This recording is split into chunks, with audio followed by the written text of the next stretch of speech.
Hey, happy Saturday. Welcome into another weekly dose of Dynasty in 30. Today, we need to talk about the underperformers that still have elite upside. Don't get caught in this narrative that these players are washed, dust, or just hashtag not good.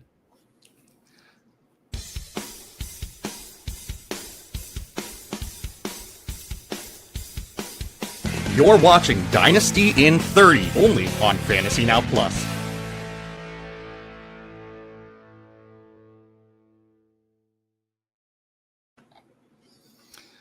I'm your host, Will You Ryan, the fantasy philosopher, joined again by my co-host with the co-most, Tim Holstad. How are you doing this week, Tim? Doing well. We had a banger of a game on Thursday, and it's going to be an interesting week. I play a lot of best ball, and this is kind of the last week before all the big tournaments start and all the playoffs for that start. It's the last week of the regular season in redraft and probably in Dynasty. So this is kind of do or die, and it's off to a good start. Yeah, I was really surprised. I will admit I had to go look up the obscure rule in the rule book to see. I didn't realize they could actually score points on Thursday. I know. It's shocking. Yeah, it was a shock when I looked at the fantasy matchups for this week, and it's like there's already numbers there. 2 weeks in a row. Hey, we're spoiled. That's all it is, I think. Yeah, but I think just those two teams in particular help. I was gonna say I think they need to just do a better job of putting teams out there that are actually going to score points. Like sometimes you see these matchups and it's kind of like, when we send teams over to Europe. Yeah. Like there's a reason those teams are going. Yep. Oh. Well, hey, before we jump into today's topic, let me remind everybody Dynasty in 30 is a Fantasy Now Plus show. It is brought to you courtesy of Finn's Talk Sports Network. You can stream us every Saturday on the Fantasy Now Plus or FTSN Extra YouTube or Twitch channels. And be sure to visit the website for all of the other amazing content we've got going on. We've got stuff getting released each week. We've got live shows. We've got articles coming out going for betting, DFS, all sorts of other game formats. You can find all of this stuff and more at www.fantasynowplus.com. And if you're looking to get a bit more help now that the fantasy playoffs are upon us, be sure to join the Discord. The link is in the description. All of our fantasy experts are looking forward to your questions and answering the toughest calls during these critical weeks. But today, we are here to talk underperformers that you need to still trust. We see it every year. Things don't go to plan, and the results are, well, they're ugly. But there is reason that there are awards like Comeback Player of the Year. People rebound, situations improve, young players get better. So let's jump in and talk through some of the players that haven't fared well in 2025, but should still be in your crosshairs moving forward. Tim, do you want to start us off? Who's your top player that you need to trust despite his 2025 season? Yeah, I'll definitely kick it off with who was one of the darlings of last season, Brian Thomas Jr., Jacksonville Jaguars, first-round pick. I want to say it's as easy as he's just been injured all year this year, and that's why he's looked so bad. I do think there's a bit more to it than that, but at the end of the day, he is a size athleticism freak. He produced as a rookie to an extent that we have very rarely seen. He is provably good. He was good in college. He was good as a rookie. I truly just think it's just been one of those kinds of years for him.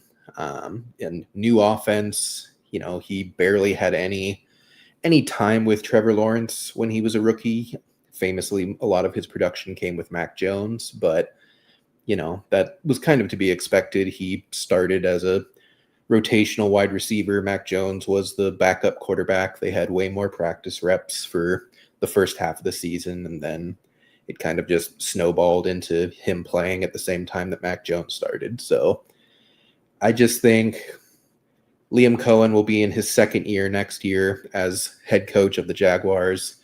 He'll have a full array back of weapons, whether they keep Jacoby Myers or not. And I just think that Brian Thomas has all the intangibles and a lot of the tangibles that you're looking for. And this is probably just a one-off season that you can relatively safely say was just a blip in the radar. And he's going to be the cheapest you'll be able to get him since he was a rookie, like, and undrafted. So, yep. Yeah. I mean, I can definitely see it. I know kind of after he started breaking out last year, and it just seemed like every week he was hitting a long touchdown or something. Yeah. I mean, obviously not the case this year. Are you at all worried with Trevor Lawrence being locked in? I mean, I know there's been a lot of criticism online where people just are kind of getting fed up with Trevor Lawrence. Do you buy that he's the problem, or do you think he's kind of getting the short end of the stick there? I think Lawrence is somewhat the problem as far as he's not as good as we want him to be, but I also think that it's not going to get better out there. Like, we are kind of in a quarterback crisis in the league at the moment. There's just a lot of bad starting quarterbacks, and I mean, when are we not in a quarterback crisis in the league? I know, but they locked him in. He has stayed healthy this year. They still need to build their offensive line. They kind of just have never done that. And that could be some part of Trevor Lawrence's problem, is just he certainly doesn't have the line that Baker had in Tampa Bay. Like, this is a patchwork offensive line with journeymen and lower drafted players that are just kind of doing the best they can. So I think there's room for improvement. I think Brian Thomas Jr. can get better still. Like, you can improve from your second to third year. I think he's had the yips all year from his injury in preseason, and I think he'll need the offseason to really mentally be able to overcome that. Lawrence is going to get Travis Hunter back, who is also somewhat qualified for this discussion as well, of just they will be a good offense still, I think, at least on paper and at least from what we've seen of them. It's just the utilization of the stars wasn't what we wanted this year, and whether that fully changes or not remains to be seen. But I think that Brian Thomas Jr. is just too talented to just fade away into a mediocre wide receiver. Let me do this. I'm going to pull up the rankings quick. I'm curious to see where you are, compared to market on this. So I'm just going to pull up Keep Trade Cut. I know it's not, the end all be all, but it is, a general, community source of information, kind of the what is it, wisdom of the crowd kind of situation. Yep. So right now, Brian Thomas Jr. is listed as wide receiver 18. Too high, too low? I think it's too low. Too low. Okay, so wide receivers ahead of him. Let me know, would you rather have Brian Thomas Jr. or this player? So right above him, we've got Marvin Harrison Jr. I would much rather have Brian Thomas Jr. Rome Odunze? Yeah, Brian Thomas Jr. Garrett Wilson? Brian Thomas Jr. Ladd McConkey? That's where I think that's kind of a toss-up. Ladd has a better quarterback, better projected offense, but he also has a bit more target competition. So they're kind of like, they were neck and neck for me last year, and I think they're still relatively neck and neck in rankings. Okay, I was going to say the next handful: Nico Collins, George Pickens, Tet McMillan. Anyone there? I understand why Pickens is that high. I'm not going to put him that high until he's signed on the dotted line as a Cowboy, because because he could easily just go be like a Jet or something, and then I Yep. have no interest. So, but for the most part, I don't know if I agree on Tet McMillan either. It's a similar situation where like that quarterback situation's not getting better anytime soon. That offense is probably not getting better anytime soon. So it's a pure 1v1 of Brian Thomas and what he's done for me versus Tet McMillan, what he's done for me. And BTJ's been better, at least as a rookie, versus what Tet has done as a rookie. So I jumble things around a bit, but probably top 12, 13-ish for BTJ.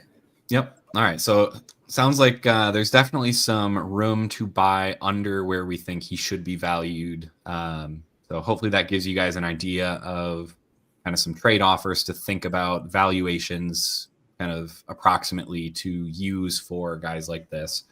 I'm going to go really quickly to another wide receiver that we actually just mentioned here when we were doing our Would You Rather segment for Brian Thomas Jr. I think one of the guys that needs to be discussed in terms of like still having elite upside.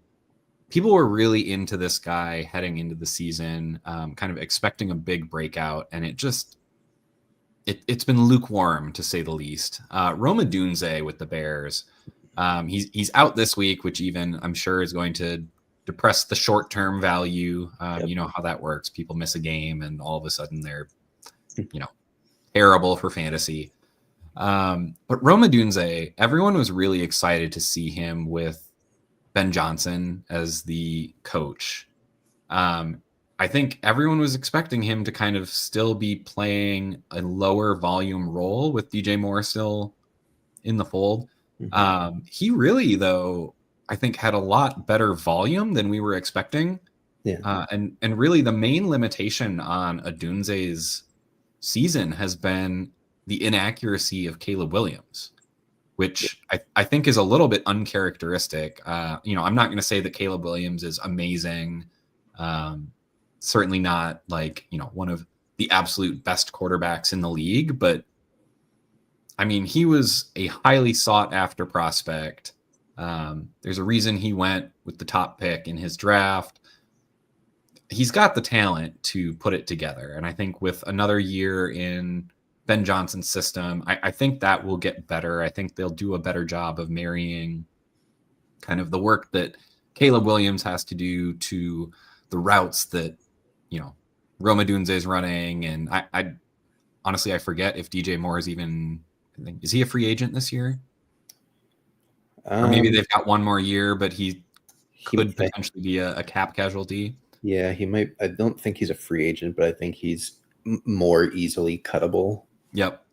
So I think it's one of those situations where people are going to look at Rome Odunze's season and not see the high-end production. I think he had one game that was like 30 points, and then the rest has just been kind of okay for the most part, and then a couple games where he just didn't do anything when the Bears offense kind of didn't show up. Yeah. But I think he's one of those guys who looks the part. He's getting open. He's beating guys on routes. And really, it's been just how few accurate targets he's gotten. So, like, it's not so much that he's not getting open and his targets are getting forced into, like, tight windows or anything. It's just he gets open, and when they do throw it to him, it just doesn't go to him. So there's not really a lot he can do there. I think that turns around with another year in the system, another year for chemistry between he and Caleb. And I mean, I think he's another one of those guys right now on Keep Trade Cut. I mean, he's looking at wide receiver 16 right now. Mm-hmm. I could easily see him right up with Brian Thomas Jr. If he comes out next year with 2 20-point games to start the season, I think people are going to be just immediately right back in. Yeah. So I think now is the time to buy him at a discount. Very similar to kind of what you're saying with Brian Thomas Jr. I think the Bears, another one of these good ascending offenses with young skill players that there's just, it's going to keep getting better. So yeah. I want the good pieces on those offenses. Yeah.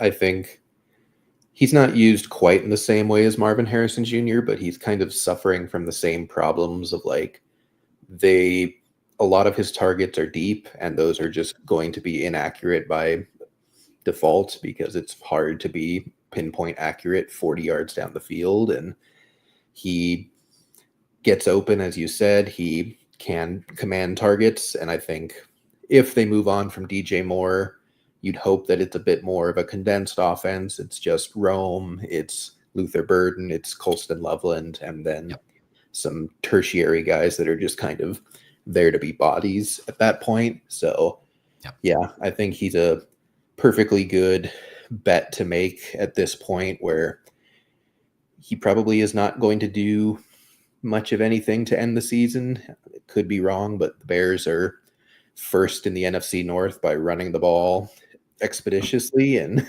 they probably are not going to stop doing that this year. So I could not believe when that came up that last weekend, when that stat was showing that the Bears were the 1 seed after the Rams lost. It shocked me. I didn't even I knew they were up there. I just didn't think they were that close to it. So, I mean, it was a good team on paper in Caleb's rookie season. We were touting it's the best offense a quarterback has ever joined, and it turns out coaching really is that big of a difference sometimes.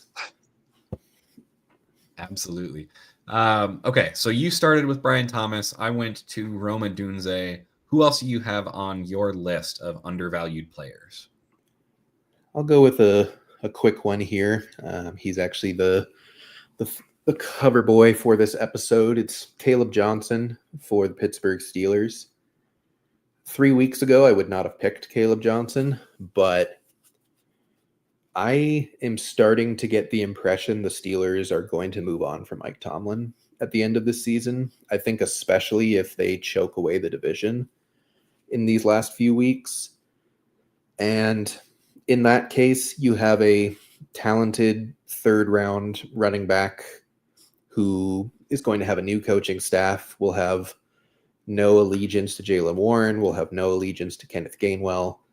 And, Caleb might not work out, absolutely, but he is, especially once we get into the dredges of the offseason, he's going to be a rock bottom price. You might be able to get him for a third, but at the very, very highest, a mid-second. And I don't know if I would necessarily pay a mid-second, but if it's a second and, I get Caleb Johnson and a fourth back, if you have 4 round rookies, or fifth back, I think I might take the shot, just depending on how this rookie class starts to shape up as the offseason goes on. But I think Caleb is cheap, and I think it's always worth a shot to buy a running back with day 2 draft capital for cheap.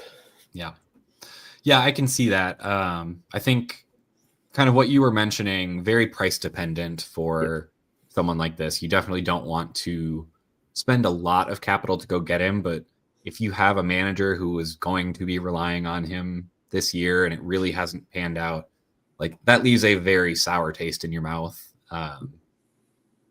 Not that we would know anything about that, as a Hawkeye fan, I'm sure I didn't draft any Caleb Johnson, but definitely not in the first round. But yeah, definitely if you can test around and see if you can get him on the lower end of the price range. He's definitely a guy. He fits the system well. That zone running scheme, that is what Caleb Johnson does. He's a zone one cut power runner. He's not the fastest guy. He's not going to break 60-yard touchdowns, but he very much can break 20-plus yard gains if he can break a tackle at the line of scrimmage and get into the second level. Yeah. And I mean, he's a big enough guy that defensive backs do not want to have to go after him. So, yep. I think I would comp him to could be a similar trajectory of Tank Bigsby, of just absolutely abysmal rookie season. And then year 2, he's just totally fine for you. He's playable in about half the weeks. And he ends up earning a chunk or even the majority of the workload in year 2. Yeah, I am really curious to see what the Steelers roster looks like next year because we know they extended Jalen Warren. Yep.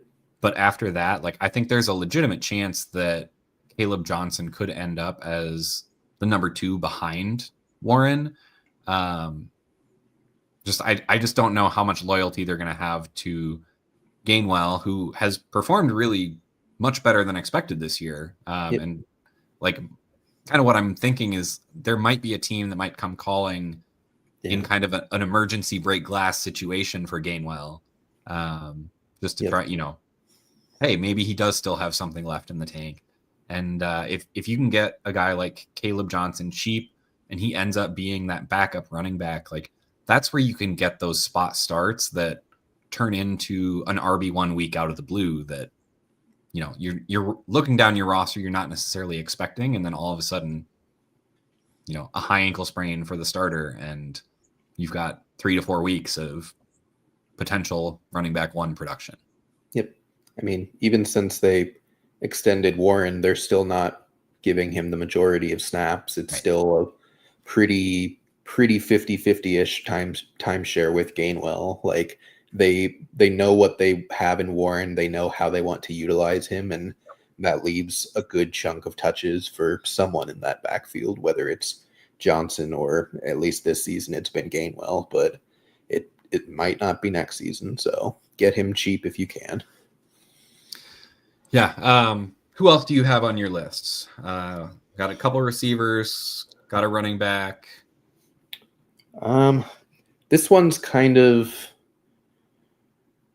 I think you probably will still be able to get him cheap even if he does finish the season strong, but I'm going to say Pat Bryant of the Denver Broncos. I talked about this with Brian on our DFS show on Thursday, but he is starting to get a lot more of the routes out of the blue. He has kind of become the wide receiver 2. Troy Franklin was the wide receiver 1 for about 4 weeks with Cortland Sutton as the wide receiver 2. And now Cortland Sutton is back to the 1 and Pat Bryant is to the 2 and Troy Franklin's down to the 3 despite him playing fine. So Sean Payton is Sean Paytoning, but Pat Bryant has had a couple, solid games in a row. He's getting playing time. He's earning some targets. He's flashing with those targets. He does have day 2 draft capital. It's an offense that still badly needs weapons for the most part. It's kind of just been a hodgepodge of whoever can give you a week is going to give you a week. But I think Pat Bryant has decent ability to separate, decent ability to get big plays, score touchdowns. He's a red zone threat. Cortland Sutton, did they re-sign him or is he on the last year of his deal? I do not remember. I will look that up right now. I feel like he was on the last year of his deal, but now I have something in my head making me feel like they re-signed him during the season. But either way, even if he is re-signed, I mean, again, day 2 draft capital, athletic player, can score touchdowns, can get open, young quarterback. So he's kind of someone that I would look to buy for. He did get extended. He's under contract now through 2029. So okay. Woof. 2029. Whatever. I'm not a GM. But either way, the Broncos make a lot of offensive players relevant in Sean Payton's offense. And I think Pat Bryant is the type of wide receiver you want in Dynasty where he may never be an ideal flex play, but he's a fantastic emergency flex play where you just look and you're like, oh, thank God, someone who runs 70% of the routes and might score a touchdown. So I think if you can get Pat Bryant for cheap, if he breaks out to end the season, he'll probably become more expensive, but you also will want to target that. So, paying a second for Pat Bryant, that feels fine. You can probably get him for an early third right now, or maybe a couple thirds. And I think that's worth paying. So right now, folks have Pat Bryant at wide receiver 69. Nice. I assume you think that's far too low.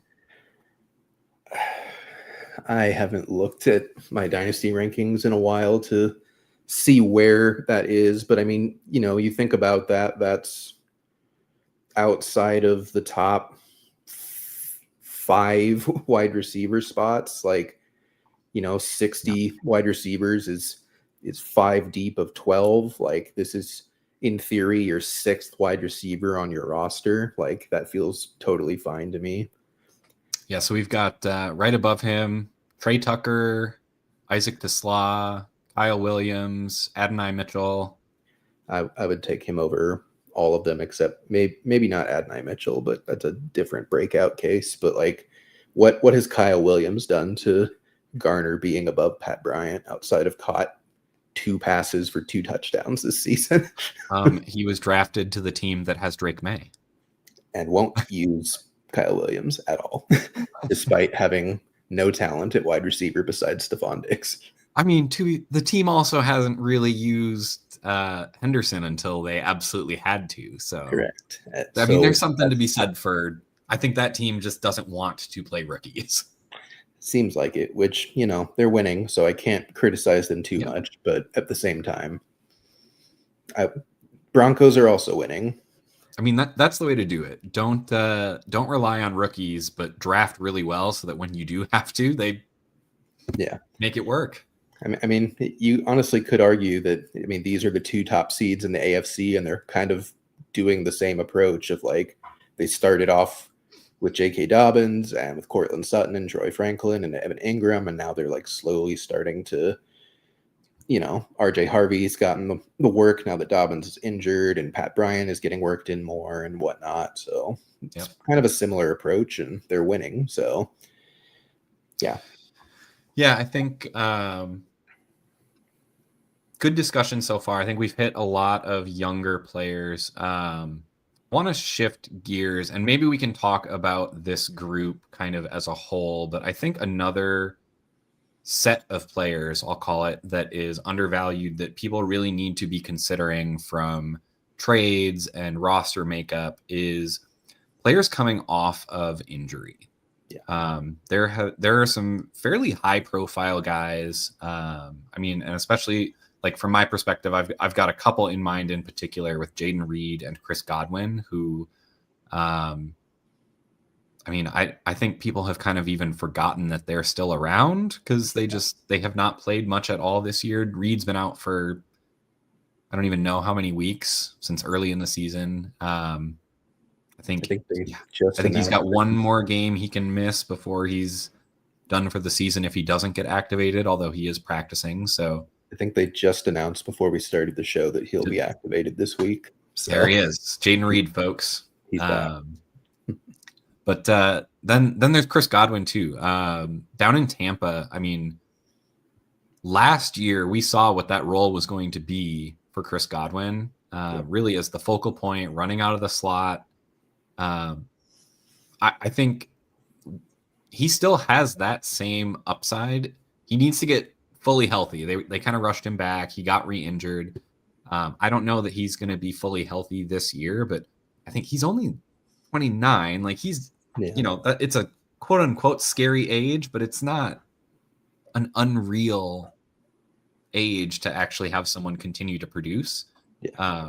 Especially in the slot where you're not needing to rely on being bigger and faster than people. Like you can get away with some nuance in your route running to beat zone, and really just pick up the schemed yards more so.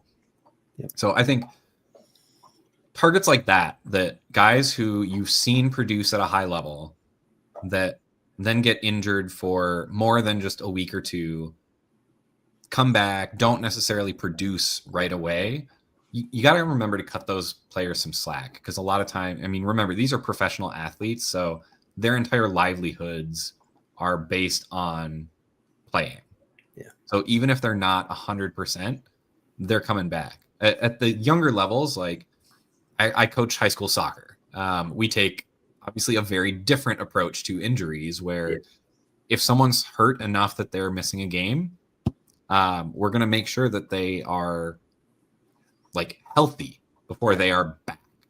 And that might even mean subbing them in at the end of a game just to like test out how they're feeling instead of like actually playing them in a game that we think they could play for. In the NFL, they don't do that. The teams care about whether they win or lose. That's the whole point of the team. It's an entertainment business. They want their superstars to play. They're getting paid millions and millions of dollars to play.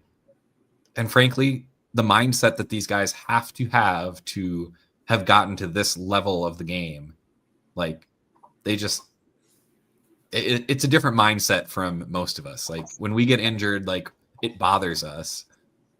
Other people, these NFL players, they're like, put me back on the field. Like they could have broken legs. We saw Cam Scatterbo dislocate his ankle and try and get up and stay in the game. It's like, they're just built different. So sometimes they will come back before their bodies are fully ready.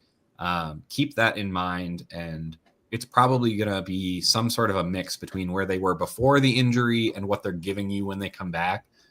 So I think you can definitely get some of these guys a little bit cheaper once the offseason hits, just kind of pointing to the production from this year and say like, see if you can convince the other manager, like this is who they are now. Like, and maybe you try and get them in a deal where they're not the focal point of the deal, but they're a secondary piece where you're looking for a little bit more. Be like, well, throw in a Jaden Reed or a Chris Godwin. Like, Reed's not playing every down. He's their slot receiver. He's only playing on 3 wide receiver sets. Chris Godwin, look, he's getting older. He's been banged up. Like, we don't know how much longer he's got. Like, you can make these arguments to, you're not necessarily saying they're bad players. You're just pointing out the truth that, they aren't in the premier spots. They aren't in the premier situations. And they aren't absolutely premier talents. So there are ways to get discounts on these types of players. I think they're good players to have because if one of them hits, all of a sudden you're taking someone who's a wide receiver, probably 4 on your team, maybe 5. And all of a sudden they're like a wide receiver 2. So those are the types of risks I like to take. I don't think you have to spend much capital to get these guys. And if things do break their way, we saw the pace that Godwin was on last year. So actually looks like we got a good question here. Commish closed trading. Is there a good argument against doing so? I would say yes, there is a good argument against having a trade deadline. If you want players, if you want to be able to compete, like you don't want teams to be like, oh, well, I'm out, I'm done. Like there's no point continuing until they're fully eliminated from playoff contention. Like they're going to keep trading and potentially buying players and, putting draft picks out there that could actually be good draft picks. I will say I tend to prefer having a late trade deadline so that if teams, I don't love watching teams trade in the playoffs. I don't know. I don't have a good reason as to why I hate it. If a team wants to spend all their capital trading, to win 1 week because they're in the playoffs, like in my mind, let them do it. But I also think like there should be some incentive to build your team by a set date. I guess that's the trade deadline itself. But Dynasty being a year-to-year thing, I would say there's no reason why you shouldn't be able to reshape your roster, down the tail end of the season. Even if you're not competing, you should be able to trade people away. You should be able to go after guys that you want to set your team up for success in the future. Both teams have to accept the trade, right? So the other team's going to be getting something that they want too. And unless there's collusion, there's no reason for trades not to be allowed, in my opinion. And I think that's the main thing. I think trade deadlines in Dynasty kind of only exist because of fear of collusion, and really it just takes a solid commissioner and a solid laid out plan ahead of time of like, here's what happens if I find that you're colluding, here's what happens if you tank, all these types of things need to be laid out when the league is established, reminded of every beginning of the year. But if you are against trading in the playoffs, I think the deadline should be after this week's games are done. Yep. You have up until Monday Night Football is over to prep your roster for the playoffs, and then you play it out and see how it happens. But I also think that it's totally fine to have it just open all year. It's, if you want to trade everything away to win the championship, like that's a viable strategy, especially in money leagues with a pretty significant pot up top. Like, if I'm in the championship game and I want to give you 3 first-round picks for Jonathan Taylor to try and like secure that championship, I should be able to do that in most cases. And people are very afraid of collusion, but to me, collusion is incredibly obvious. You can't like secretly collude, really. Like, a trade's either fair or wildly unfair. For the most part, I think people get way too obsessed with the gray area, but if you're trading players that are starters on their team for other starters on their team, and you think the value is fair in your mind and you're making the trade, like that's really all that matters. Like, it's different than trading Jonathan Taylor for a backup kicker. Like, that's collusion. But trading Jonathan Taylor for 2 like mediocre running backs, like, it's not great in value, but it's not collusion. It's just a bad trade, and bad trades shouldn't be blocked. I'll get off my soapbox. No, I'm with you. I will say I've, especially like as the playoffs near, I don't even want to say how many times I've seen the word collusion typed in my leagues, and it's just like, it's frustrating to see like people just, anything they don't like, they just blame on collusion. It gets old fast for those of us who have been around Dynasty long enough. I mean, you see it most years. The times you don't see it is when you're in leagues that have been together for a while, that you found a group of managers who can at minimum tolerate each other through the season. I won't say you have to like everybody, but no, I think it's a good point, and definitely something you can bring up in the off season in terms of a trade deadline. I would definitely look at, put forth a nomination to vote on getting rid of it. See what your league thinks. I think basically, if you don't have a trade deadline, what ends up happening is the best teams end up spending more of their capital because they're in a never-ending arms race with the top 2 to 3 teams in the league all trying to win the league.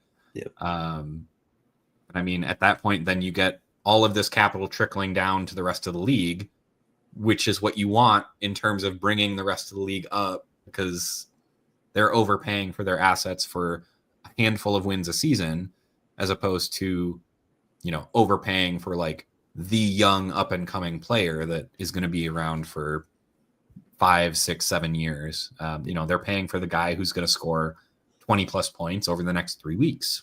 Yeah. So,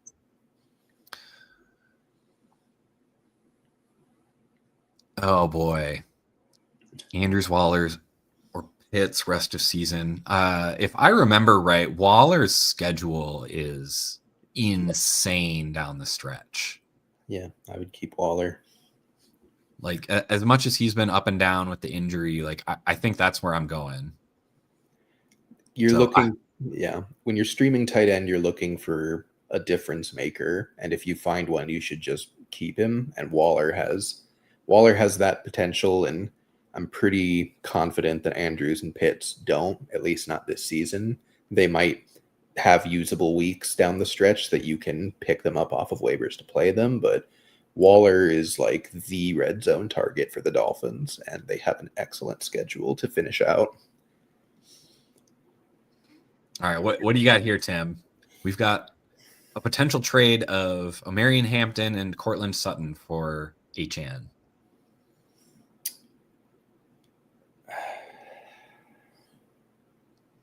I actually have a very firm answer on this, so I'm curious to see. I think I'm going to be in the minority. I think I would just keep Achane. I want Achane in that deal. I think we've seen him be elite.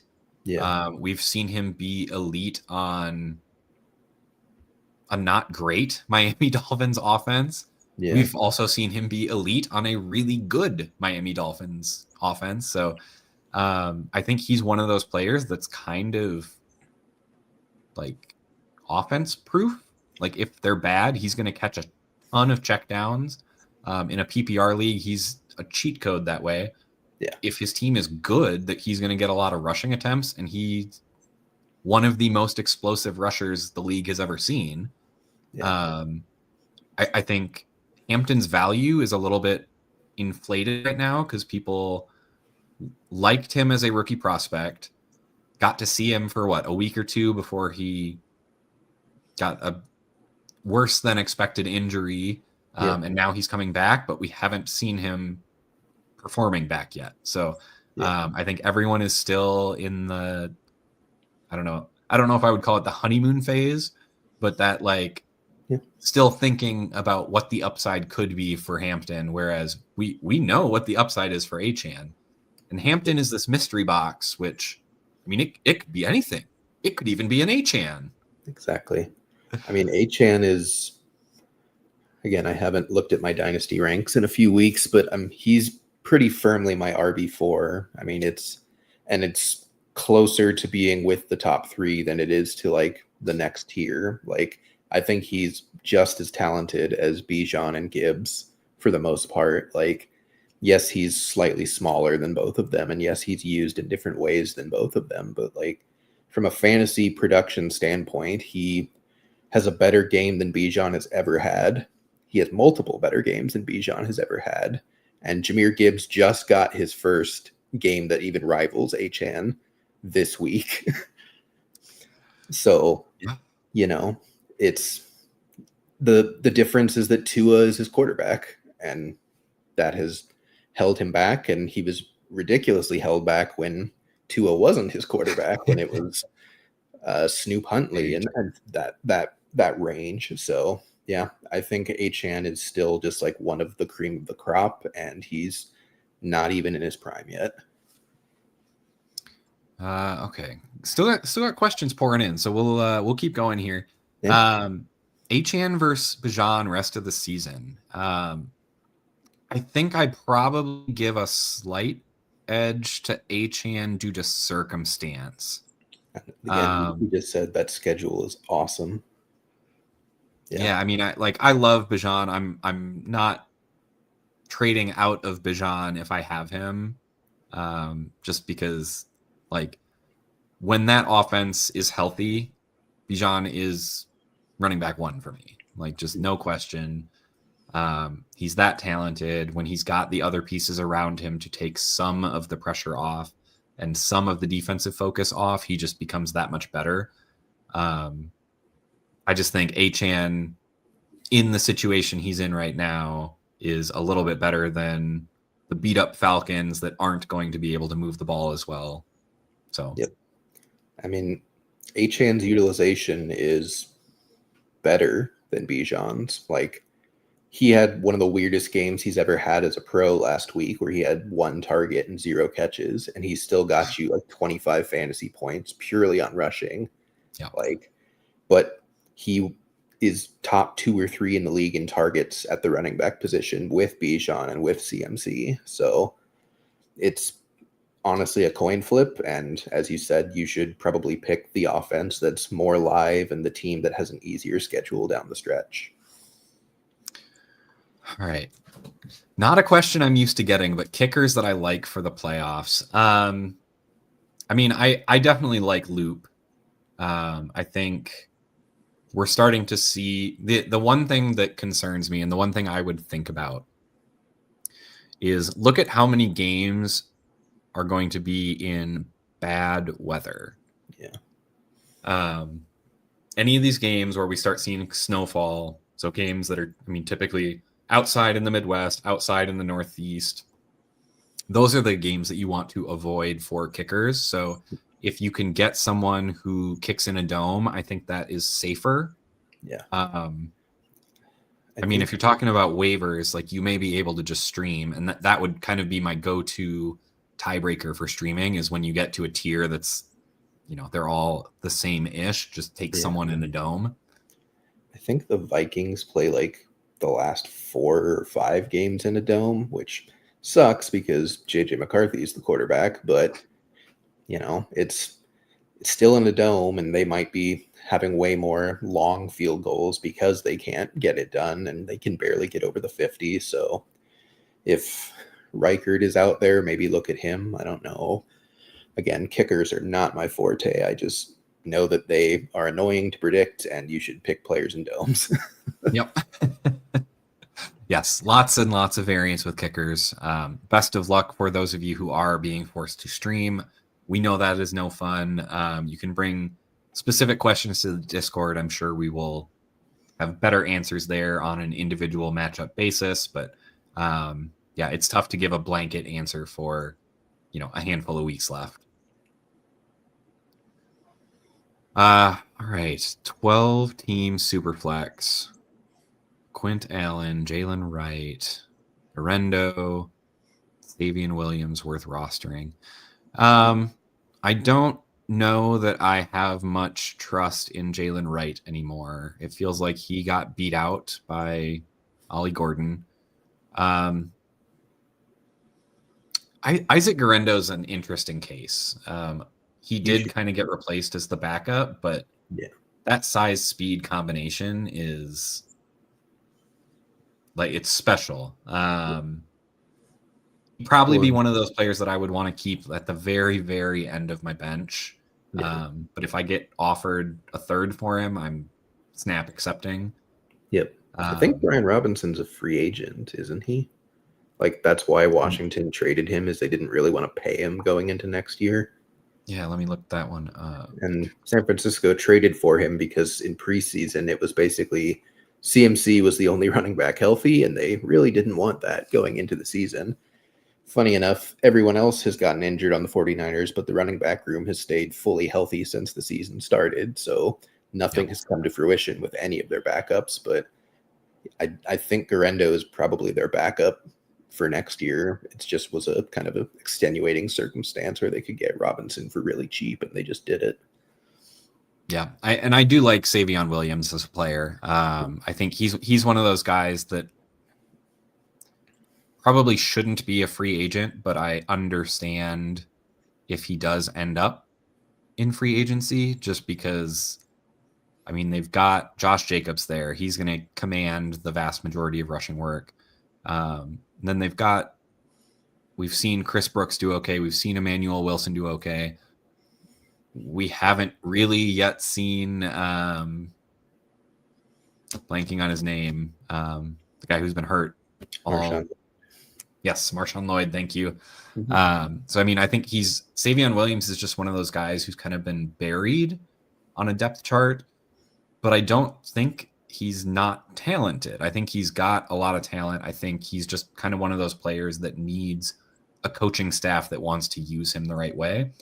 I just don't know right now that he's in that situation. So, like, if I'm looking at all of these players on my roster and I need to pick someone up, I'm probably dropping Jalen Wright first and then Savion Williams. Yep. But I kind of like all. I think all of these guys minus Jalen Wright are probably worth holding.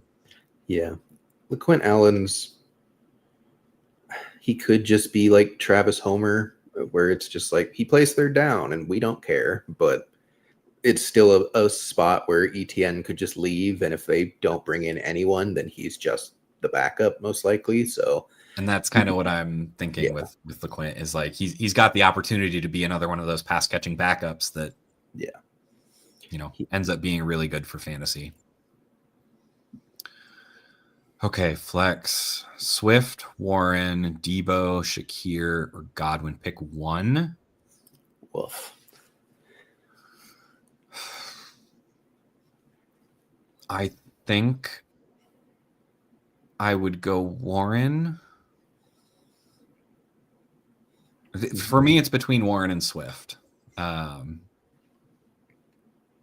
think it depends which one of those two you trust more. Yeah, I was more excited about Swift when I thought Monangai had a chance to miss, but now that he's going to play and it's still a 50-50 backfield against the Packers, that's not the most fun matchup in the world, but Warren gets the Ravens, which is a little squishier. Chris Godwin's also up there for me, just Saints defense is bad. Godwin is one more week of being healthy. Evans and McMillan are not playing, so he's very clearly cemented as the wide receiver 2 for them. So if it's a heavier PPR, I would think Godwin, but if it's anything just like half PPR or standard, then I would definitely probably go Swift, I think. With a lot of conviction, though, right? Oh, yeah. Swift question goes up at the end, but conviction. Got a Twitch question. As well, an indie defense. Try to find something better. I think indie defense is fine. It's against Trevor Lawrence. Trevor Lawrence can have pumpkin games pretty easily where he just throws 3 picks inexplicably. I mean, if you've got like some heavy hitters out there, then sure. Like I would go, if Tampa Bay is out there, I would go Tampa over Indy. Tampa's like the best defense to have for the playoff run pretty much. They just have 4 cupcake matchups that you just really want, but everything else is probably a coin flip because I'm assuming Seattle and Denver are not just floating around on waivers. Yeah, I would be a little bit worried about Boswell just because that game is in Baltimore. I don't know that the weather's supposed to be that bad, but you never know with these cold weather games. I would keep an eye on it. If it looks like we're going to get much wind, definitely pivot away from Boswell. But I mean, if it's just going to be cold, I think he's fine. We know the Steelers are comfortable with him. Yeah. The Titans are interesting because it's against the Browns in the weather. Yeah. But also it's the Titans, so that feels thin and unfun to watch unfold on your roster.